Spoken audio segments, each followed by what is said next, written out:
The village shoemaker lived in the little stone cottage and carried on the trade he had inherited from his father. Formerly he used to make many pairs of boots for the villagers. Good, strong, substantial footwear, just the stuff for country places, and especially to wear about the farms in the wet and cold of winter. But this is at an end now. The village cobbler, at any rate as far as the making of new pairs of boots goes, is very nearly extinct. All the villagers now obtain their clothes and boots from the town. Boots at 5 or 6 shillings a pair, shoddy cloth trousers, and jackets at a small figure. It is an age of cheapness all round. The boots are worn out in a short while, and the clothes too.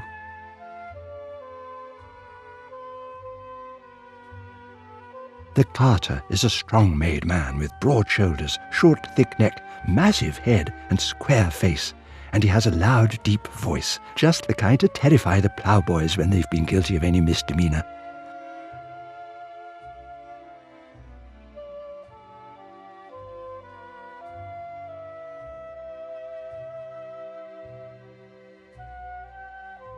The old mason bade me good evening.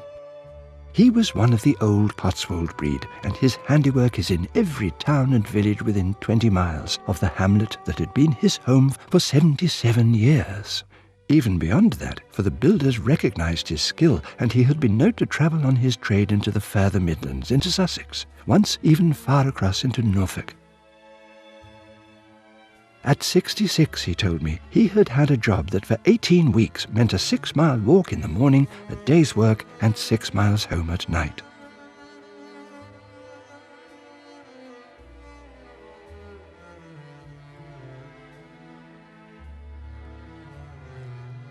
The old road mender is nearly 80 now.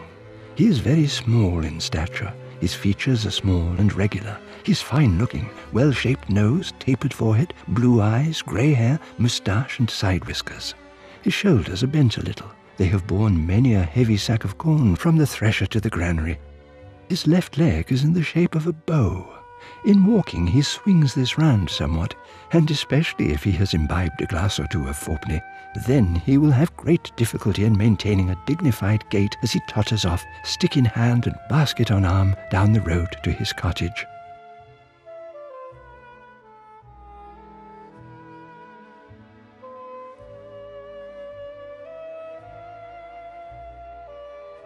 At harvest time, farmhands worked until they could no longer see, and the farm milkmen have been on duty since 5 a.m. These dark nights are detested by the farmhands. The wind is like a carving knife, and it cuts their hands and cheeks till they bleed. They wrap mufflers round their necks when they cross the fields, and Joshua wears mittens so that his fingers are free, but they are frozen like boards and caked with ice.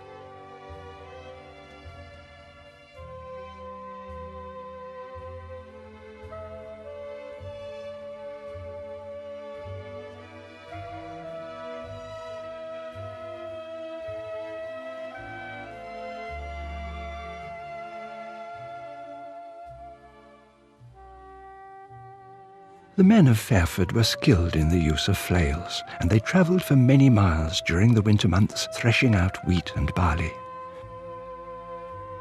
When the machine threshers were invented, the lively river Colne was harnessed to the toil and threshed out the corn as well as grinding flour for the loaves.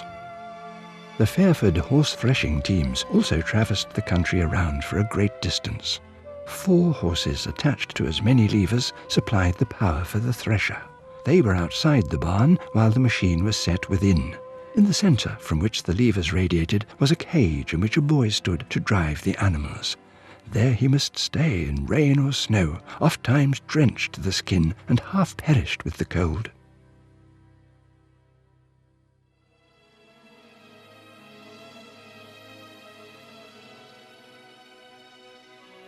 The canal that cuts across from Inglesham to Kempsford almost touches the river beyond the church and then continues away to Cricklade. The stones that compose the bases of the bridges are ready to tumble into the shallow water. The wharves are ruined, the towpath deserted, and the bed is choked with vegetation.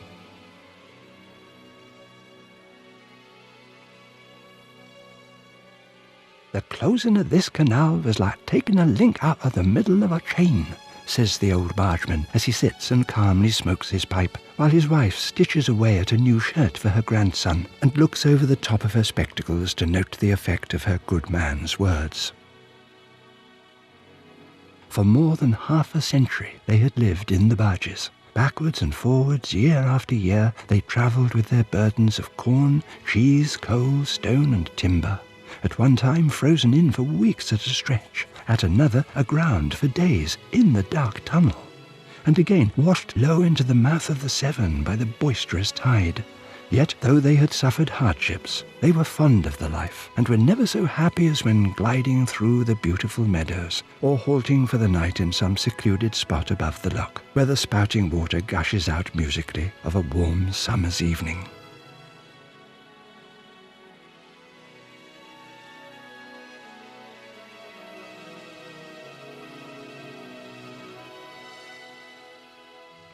A strange-looking traveller, with slouching gait and mouldy, wide-awake hat, passes through the hamlet occasionally.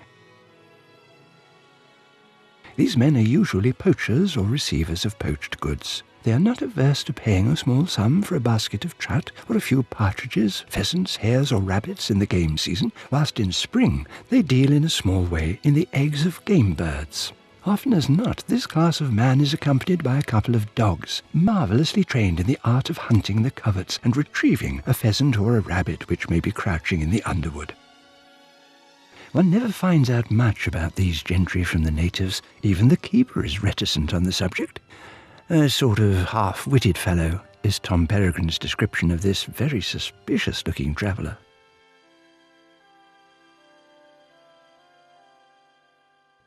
The better sort of carrier, who calls daily at the great house with all kinds of goods and parcels from the big town 7 miles off, is occasionally not averse to a little poaching in the roadside fields among the hares.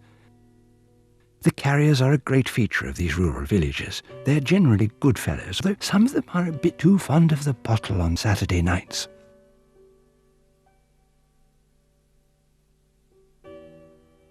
On coming up from Fairford to Northleach, I was saluted by no less than 18 persons, chiefly carters and shepherds in company with their teams and flocks, either on the road or in the fields and farmyards adjoining the highway. This speaks for itself and discovers the warm-heartedness and sociability of the Cotswold peasant folk. Theirs is a lonely life, and doubtless they love to see a fresh face now and then, and take comfort in exchanging a few words with a sympathetic stranger. It was the practice on New Year's Day for all the ploughmen to come home from the field at noon and stable their horses. Then the head carter, carrying the plough spanner and a wooden wedge in his hand, and followed by the under ploughmen and boys, proceeded to the kitchen and laid them on the table before the mistress with the remark, "Now for the old cock, missus." After that, the carter and his mates went outside and chased the cock round the farmyard for 10 or 15 minutes, and then came into the kitchen and sat down to a substantial meal. There was no more ploughing that day.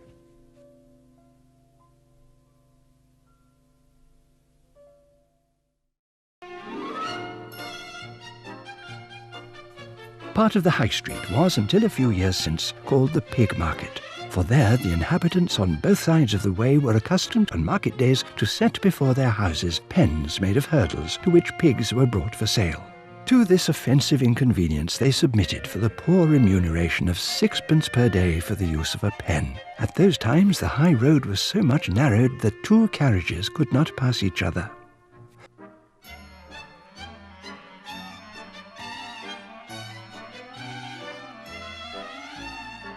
While the pig market was held there, Mr. Saunders, an attorney residing at Lower Grange, a short distance from the town, had a fancy to fatten pigs for sale, which he did on an extensive scale, and taught them to come to their food at the sound of a bell.